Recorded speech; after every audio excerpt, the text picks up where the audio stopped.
Hello guys and welcome back to the channel. In this video, I'm going to show you how you can flatten a PDF in Adobe Acrobat. So let's get started. So let's say this is the PDF that we wish to flatten. Flattening means like you can see that this PDF has multiple layers, like we can select all of this text and there are also images. So we want the images and the text to be on one layer. That means we want to flatten it.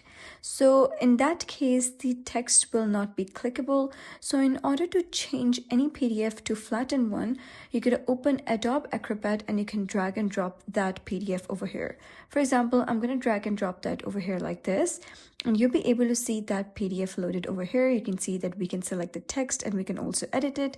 Now, what you're going to do is click on the print icon at the top. And after that, you'll be able to see this print navigation panel in front of you. So you're going to select your printer. I'm going to go with Microsoft Print to PDF, and you're going to leave everything as it is. The only thing that you'll need to change is the orientation. Make sure that the orientation aligns with your PDF. So I'm going to leave it portrait and then click on print. Once you do so, they're going to ask you the place where you wish to save. So I'm going to go with the desktop and save it as new PDF. Then you're going to navigate to your desktop folder and search for that specific PDF that you just saved.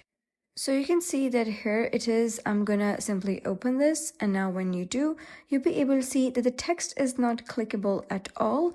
And you can see that the previous one had clickable texts, but now this one is not clickable anymore. And that is how you can flatten any PDF in Adobe Acrobat. So if you found this guide helpful, please consider subscribing and leaving a like. It really helps me out, and I'll see you next time.